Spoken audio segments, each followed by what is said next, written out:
Le invito a abrir su Biblia en el libro de los Hechos. Vamos a continuar con este viaje por el Mediterráneo. Vamos a acompañarlos a este dúo de grandes hombres de Dios que eran Pablo y Bernabé en sus aventuras por el mundo antiguo. Vamos a leer el pasaje. El pasaje es muy cortito, así que lo vamos a leer todo y luego lo vamos a ir desglosando. Vamos a empezar del versículo 42 y le voy a pedir, Ali, ¿vos está con el... ¿Puede ser con Nueva Traducción Viviente? Hechos capítulo 13, versículo 42. Lo vamos a leer. Pero antes quería decirle cuál es el título del mensaje.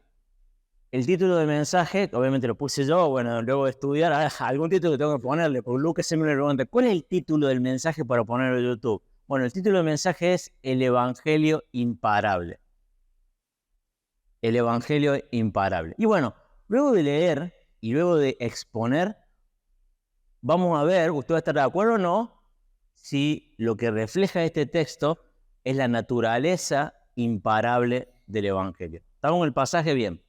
Versículo 42, empezamos. Dice, cuando Pablo y Bernabé salieron de la sinagoga ese día, la gente les suplicó que volvieran a hablar sobre esas cosas la semana siguiente. Muchos judíos y devotos convertidos al judaísmo siguieron a Pablo y a Bernabé, y ambos hombres los exhortaban a que continuaran confiando en la gracia de Dios. A la semana siguiente, casi toda la ciudad fue a oírlos predicar la palabra del Señor. Cuando algunos judíos vieron las multitudes, tuvieron envidia, así que calumniaban a Pablo y debatían contra todo lo que él decía. Entonces Pablo y Bernabé hablaron con valentía y declararon: era necesario que primero les predicáramos la palabra de Dios a ustedes los judíos. Pero ya que ustedes la han rechazado y se consideran indignos de la vida eterna, se la ofrecemos a los gentiles. Pues el Señor nos dio este mandato cuando dijo: yo te he hecho luz para las naciones a fin de llevar salvación a los rincones más lejanos de la tierra. Cuando los gentiles oyeron esto, se alegraron y le dieron gracias al Señor por su mensaje, y todos los que fueron elegidos para la vida eterna se convirtieron en creyentes.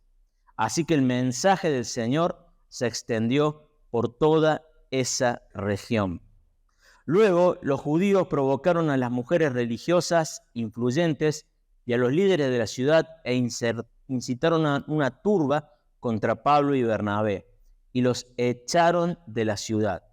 Así que ellos se sacudieron el polvo de sus pies en señal de rechazo y se dirigieron a la ciudad de Iconio, y los creyentes se llenaron de alegría y del Espíritu Santo. Bueno, hasta ahí la lectura. Vamos a ir desglosando este breve texto y vamos a hablar de la naturaleza del Evangelio y su carácter imparable. A ver si me acompañan esta mañana. Bienvenido, Sergio.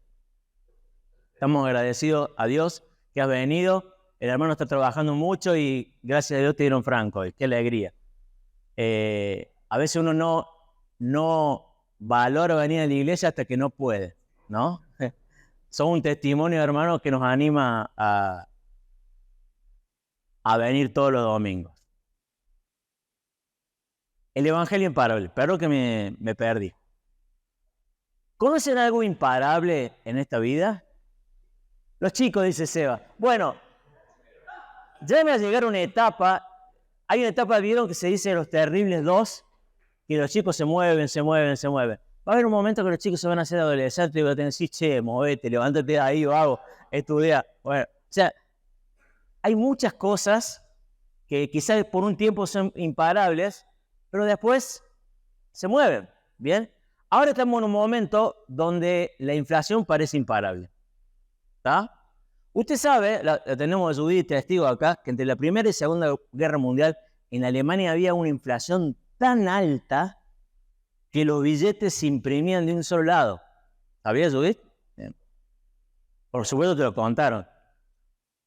Bueno, ¿saben qué? Alemania hoy en día es una de las potencias mundiales económicamente, tiene una estabilidad bárbara. Está bien, pasó la guerra mundial. Esperemos que no nos pasen lo mismo a nosotros. Pero bueno, en la vida no existen cosas casi, podríamos decir, imparables. Salvo el Evangelio. ¿Bien? Primero quiero contarles algo acerca de la palabra Evangelio. La palabra Evangelio significa buena noticia. ¿Bien? Una buena noticia. Ahora, la palabra Evangelio, antes de que Jesús llegara con su mensaje, ya era utilizada. Uno de los documentos donde la palabra Evangelio es utilizada es cuando Octavio César, que es el primer César, que es el sobrino de Julio César, ¿bien? Es el primer César, él asume y manda una carta diciendo: ha llegado el Evangelio al mundo, diciendo la buena noticia de que Octavio César es el nuevo emperador y se va a extender la paz romana y tiempo de prosperidad van a llegar. ¿Bien? Bueno, ¿dónde está Octavio César ahora? ¿Dónde está el imperio romano ahora? Bueno, sin embargo,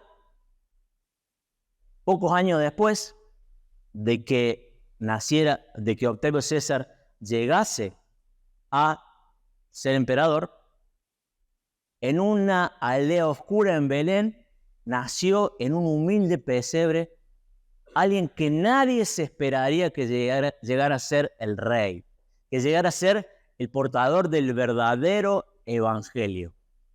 Y Jesús compartió su mensaje con 12, esos 12 fueron compartiéndolo con otros, y el cristianismo pasó, escuche bien, pasó del año 50 aproximadamente de ser un grupo de 10.000 personas al año 330 a ser un grupo de 10 millones de personas.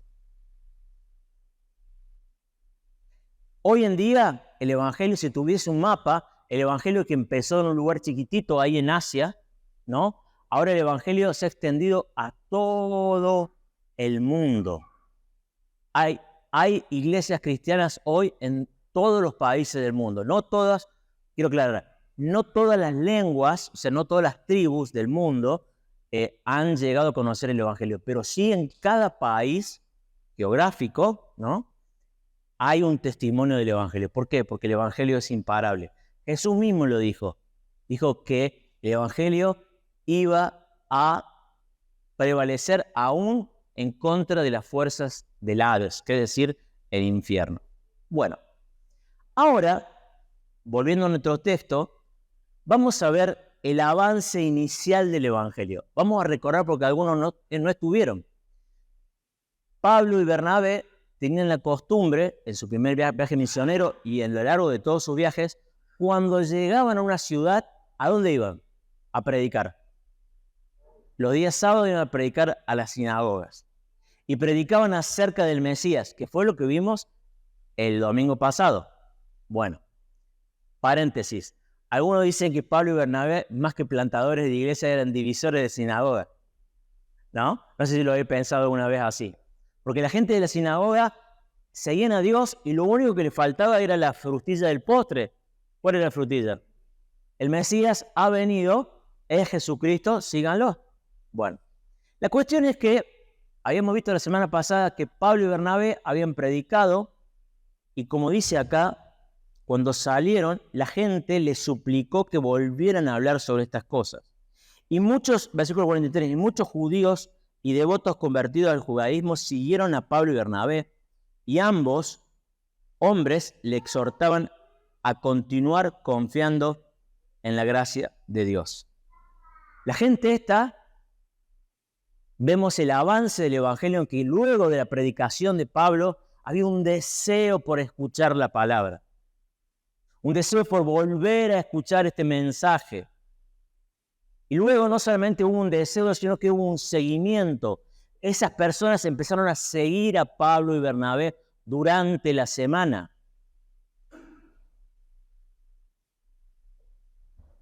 el Evangelio avanza. Ahora, déjeme decirle, hay un detalle ahí que me parece clave. En el versículo 43, la última parte dice, y ambos hombres les exhortaban a que continuaran confiando en la gracia de Dios. ¿Bien? En la gracia de Dios. Seguir a Jesús, fundamentalmente, el Evangelio es un mensaje de gracia. Ya vamos a explicar lo que es la gracia. Pero quiero que entendamos que en la antigüedad todos aquellos que no eran judíos vivían adorando a muchos dioses. Eso se llamaba politeísmo. Y básicamente la religión de la antigüedad era una religión guiada por el miedo a los dioses. Y había que sacrificar a Poseidón para que no hubiera viento, ¿estoy diciendo bien? O no hubiera ráfagas en el mar. Había que sacrificar a tal cual otro para que me fuera bien, ¿no? Había un miedo a los dioses. En el judaísmo, si bien el concepto de la gracia estaba ahí escondido, pero era preeminente, o por lo menos los judíos habían tomado la necesidad de tener que hacer cosas para agradar a Dios. Tengo que hacer cosas para agradar a Dios. En cambio, Jesús viene y revela por completo de qué se trata el Evangelio y la buena noticia. Que Dios te acepta como sos y todos tus pecados son perdonados. Dios te da una nueva oportunidad. Ese es el concepto de gracia. Y este concepto de gracia es único en todas las religiones.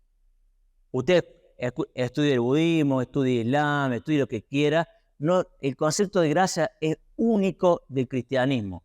Y a veces puede parecer una locura. Hasta a veces puede parecer injusto. ¿Cómo puede ser que ese tipo que toda la vida vivió como un malhechor, un ladrón, un sinvergüenza, 3 minutos antes de morir, estaba al lado de Jesús en la cruz y dijo, este es el Hijo de Dios? Y Jesús que le dijo, de cierto te digo, mañana estarás conmigo en el paraíso. ¿Bien? ¿Se lo merecía? No se lo merecía. ¿Por qué? Porque la gracia de Dios es maravillosa. Bueno, acá tenemos que ver la importancia de la gracia. Yo creo que también tenemos que entender lo atractivo de la gracia. Lo atractivo de la gracia. Déjenme dar un ejemplo. Si yo fuera politeísta o un musulmán muy estricto, le diría a mi señora, amor, jamás te voy a golpear porque tengo miedo que los dioses me castiguen. ¿Bien? Bueno, no estaba mi señora. A ver las hermanas, si su marido le dice así, ¿cómo se sentiría usted? ¿Usted se sentiría segura? Quizás, ¿bien? Pero si el marido te dice, mira amor, yo nunca te golpearía porque te amo. Es otra la dinámica, ¿no? Bueno, esa es la diferencia entre las religiones y el cristianismo. Nosotros seguimos a Jesús y permanecemos en el Evangelio y nos hemos enamorado del Evangelio porque el Evangelio es un mensaje que abraza, es un mensaje que cautiva el corazón. Por eso nosotros anhelamos ser una comunidad que recibe con gracia y que extiende gracia a otros. El amor inmerecido.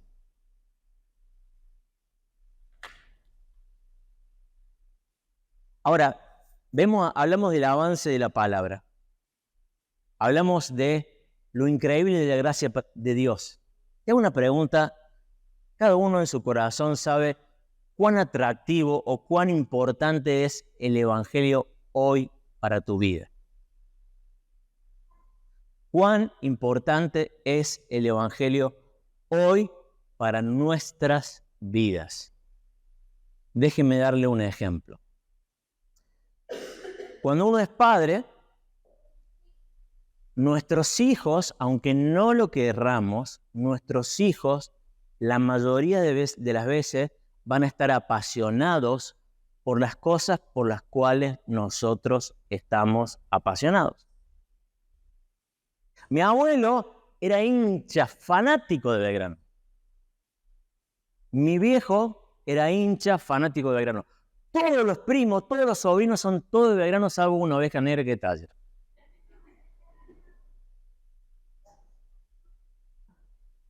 Bueno, ahora, si eso se transmite con el fútbol, digo yo, ¿qué pasaría si yo fuera un apasionado por el Evangelio? ¿Qué le transmitiría a mis hijos?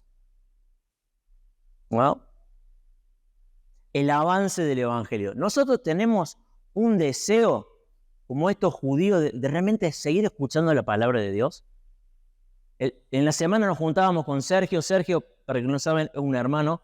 ¿Querés levantar la mano, Sergio? No tenía trabajo y ahora tiene demasiado trabajo y no está pudiendo venir los domingos. Y bueno, estábamos orando y la verdad que tenía tanto deseo de venir a la iglesia y la verdad que creo que nos confrontó todo lo que estábamos en el grupo. Y el apóstol Pedro dice en 1 Pedro capítulo 2, versículo 1, dice que nosotros, como niños recién nacidos, debemos desear la leche pura de la palabra. Para que el Evangelio avance, el Evangelio primero tiene que ser un fuego en nuestro corazón. Como dice una canción que cantaba, quizá alguno la conoce, dice algo así como, que no se apague el fuego, Señor, que no se apague el fuego que hay en mi corazón, ¿no? Que el Señor ponga en nosotros un fuego por el Evangelio, por el amor de Dios, y así puede avanzar en nuestra vida. Ahora, el Evangelio avanza, pero cuando el Evangelio avanza, cosas suceden.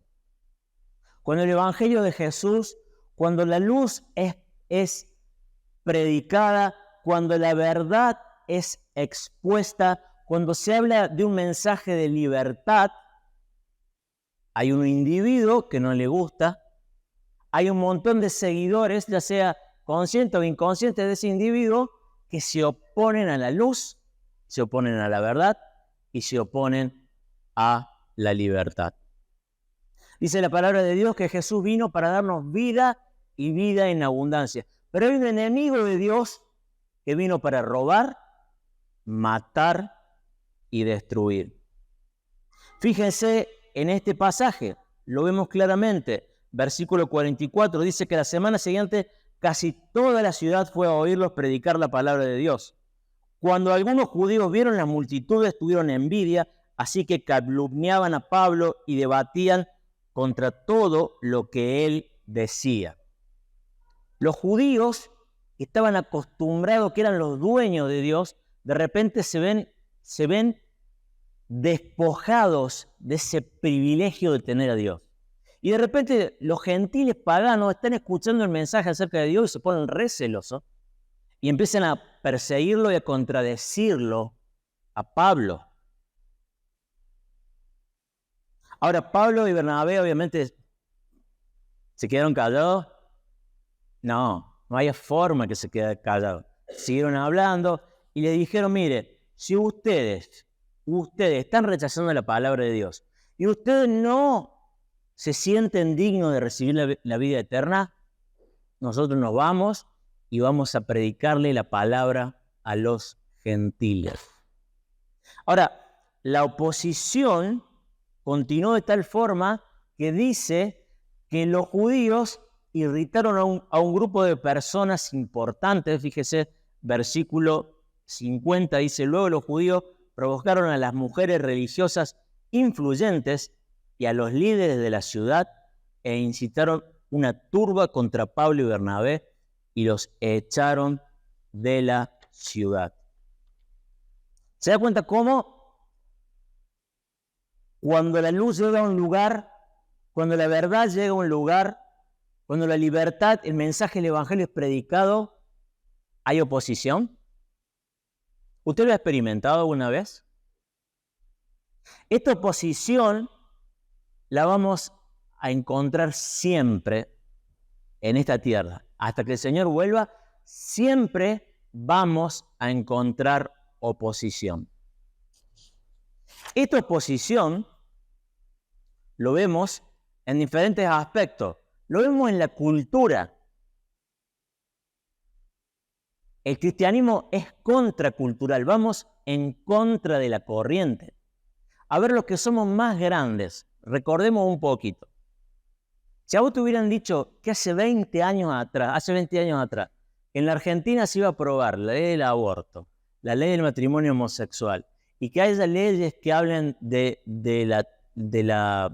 esto de la identidad de género, que ya no importa cuál es tu sexo biológico, sino que si vos te sentís hombre o te sentís mujer, es una cuestión de gusto y nadie tiene el derecho a criticarte. Si te decían eso, ¿qué hubieras dicho hace 20 años atrás? Lo que estábamos. Pero, loco, o sea, ¿de qué me estás hablando? O sea, Argentina no éramos un país perfecto, pero por lo menos sabíamos que había cosas que estaban bien y cosas que estaban mal, ¿no? Pero en los últimos años es como que las cosas se han ido borrando y ya no hay límites muy claros. Fíjense cómo el enemigo ha ido ganando espacio y va presentando oposición al evangelio. Ahora, no solamente la oposición es a nivel general, sino que la oposición es a nivel personal.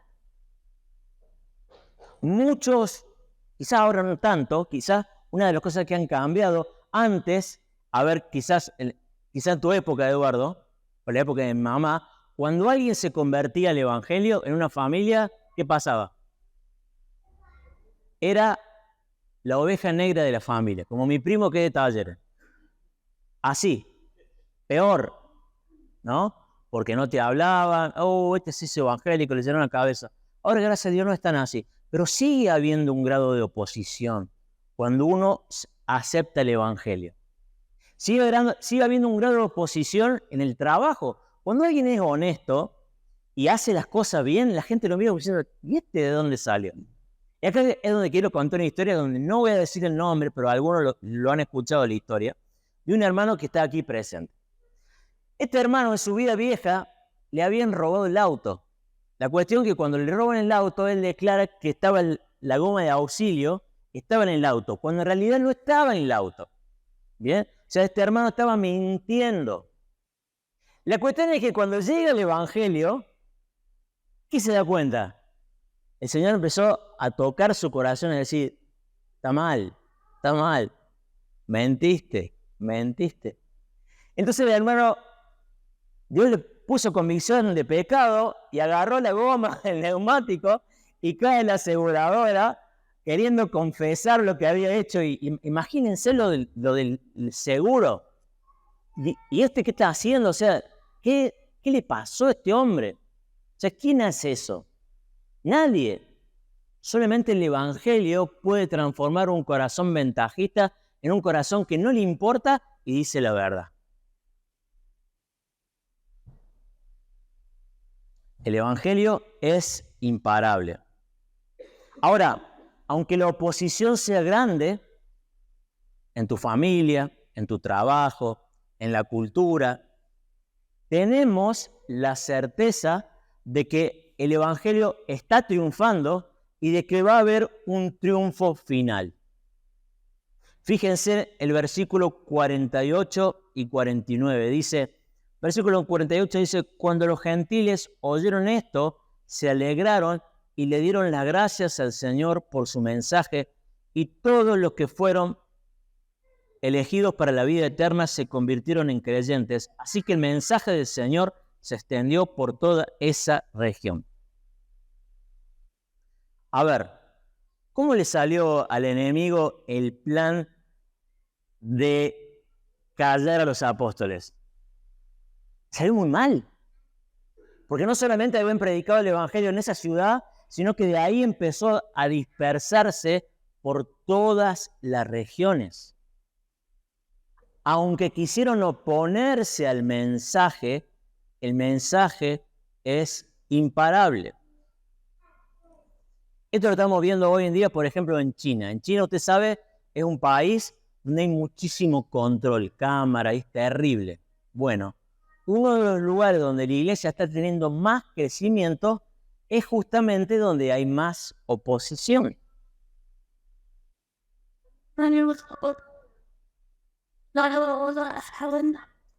Ahora, vamos a ir al meollo de la cuestión. ¿Por qué el Evangelio es imparable?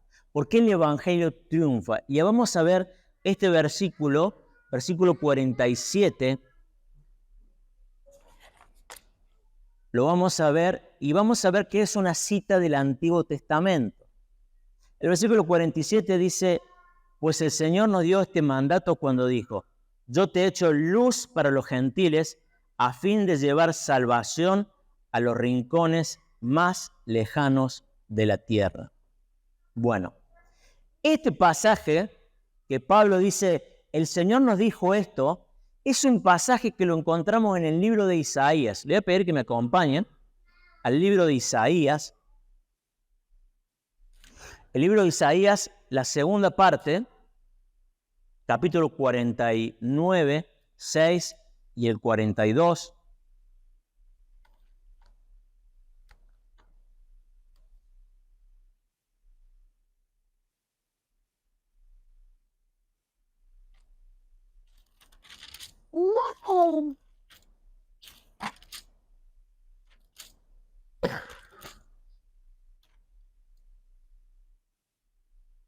Bien, si lo encontró, téngalo ahí. Le quiero decir un par de detalles. El libro de Isaías fue escrito 700 años antes de lo que está sucediendo acá en el libro de los Hechos. Bien.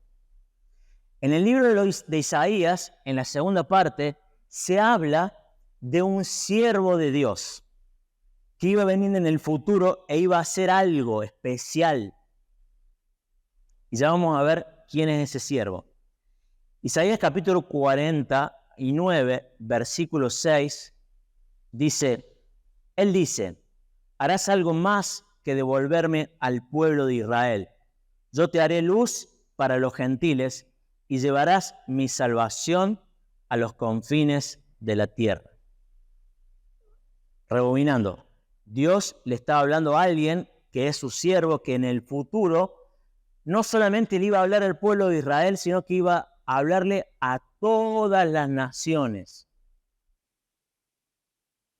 Todavía no responden quién es el siervo este. Vamos a tirar otras pistas que el mismo libro de Isaías nos da. Isaías capítulo 42.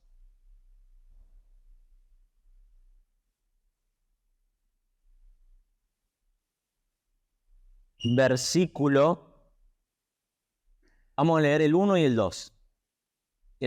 Dice, miren a mi siervo, al que yo fortalezco, él es mi elegido, quien me complace. He puesto mi espíritu sobre él hará justicia a las naciones. No gritará ni levantará su voz en público, no aplastará la caña más débil, ni apagará una vela que titila. Le hará justicia a todos los agraviados. Versículo 6. Yo el Señor te he llamado para manifestar mi justicia. Te tomaré de la mano y te protegeré y te daré a mi pueblo los israelitas como símbolo de mi pacto con ellos. Y serás una luz para guiar a las naciones. Abrirás los ojos de los ciegos, pondrás a los cautivos en libertad, soltando a los que están en calabozos oscuros. Pregunta, ¿quién es este siervo? Jesús. Este siervo que se explica quién es, se describe lo que va a hacer en el libro de Isaías, y cuando vaya a su casa, lea Isaías capítulo 53, donde se describe con mucho detalle la muerte en la cruz de Jesús por los pecadores. Isaías 53. Este siervo de Dios, 700 años antes, Dios dice, voy a levantar un siervo que va a ser luz para las naciones, que va a traer libertad, que va a sanar a los ciegos, va a dar el oído a los sordos. Es Jesús. Uno lee los evangelios y es Jesús el que está haciendo esto. Ahora, volvamos a Hechos 49, 6. ¿Qué dice Pablo? Dice, pues el Señor nos dio este mandato cuando dijo, yo te he hecho luz para los gentiles a fin de llevar salvación a los rincones más lejanos de la tierra. Y acá es el punto, no quiero que se me pierdan, por el cual el Evangelio es imparable. El apóstol Pablo está tomando para sí esto que el profeta Isaías hablaba acerca de Jesús. ¿Por qué? Porque es parte del mismo plan, porque es parte del mismo movimiento. ¿Y saben por qué es tan hermoso entender esto? Porque nosotros, cada uno de nosotros, hemos sido llamados a seguir los pasos de Jesús, los pasos de Pablo y Bernabé. ¿Usted sabía eso? Cada uno de nosotros también somos ese siervo que Dios ha levantado para llevar la luz a las naciones. ¿Dónde dice eso en la Biblia? Primera de Pedro, capítulo 2, versículo 8 y 9. Primera de Pedro, capítulo 2, versículo 8 y 9.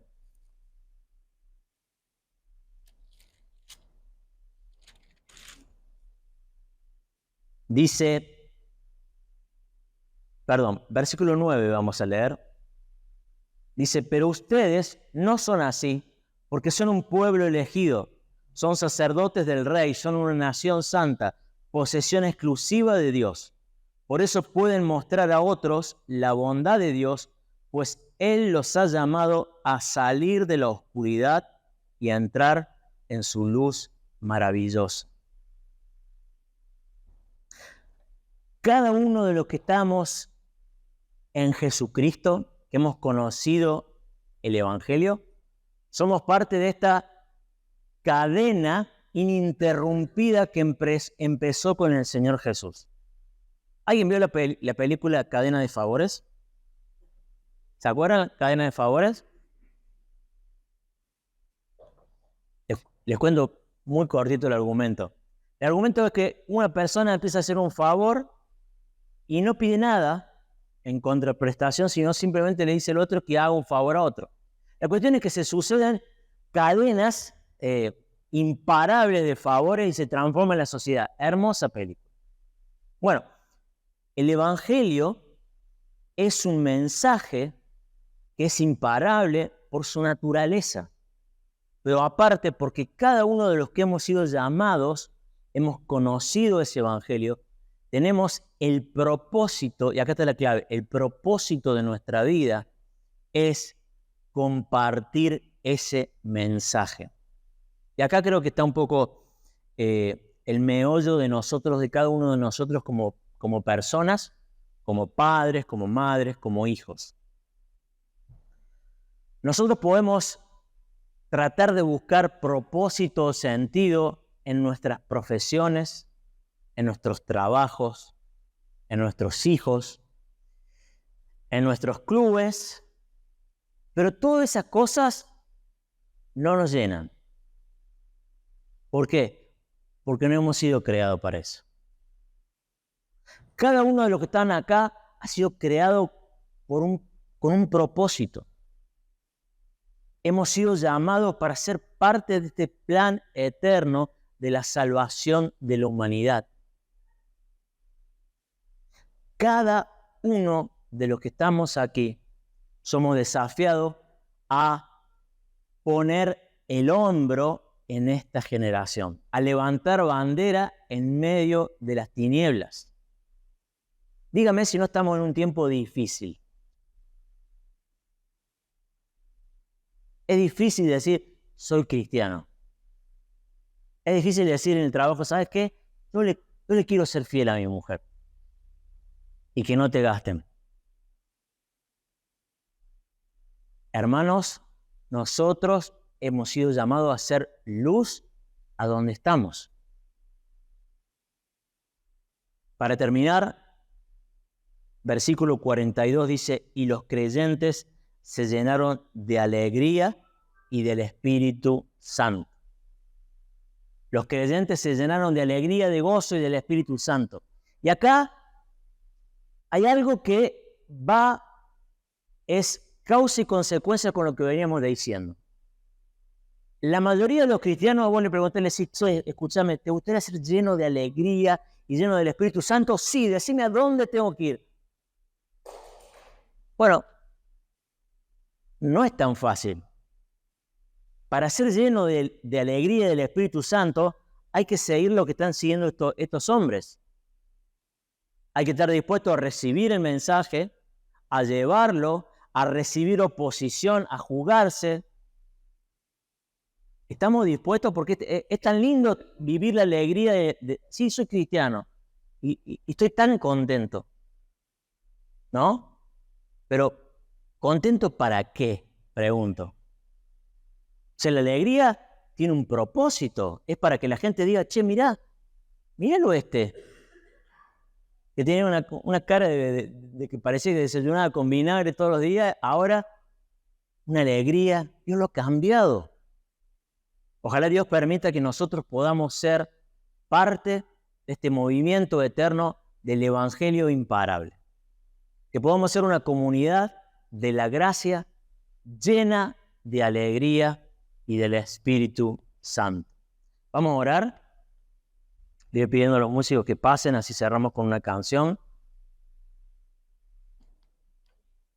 Querido Dios y Padre, gracias por este mensaje del Evangelio, que es un plan eterno, trazado desde la eternidad, donde tú enviaste a tu Hijo a morir por nuestros pecados, a salvarnos, para traer luz, para traer libertad, para traer verdad. Permite, Señor, que cada uno de los que estamos aquí, Señor, podamos sumarnos a este plan. Podemos hacer nuestra parte en esta generación. Señor, te ruego que las cosas de este mundo, el trajín del día a día, el amor por la riqueza, el amor por los placeres y toda clase de males no ahoguen la palabra en nuestras vidas, sino que podamos ser como esa tierra fértil que da mucho fruto.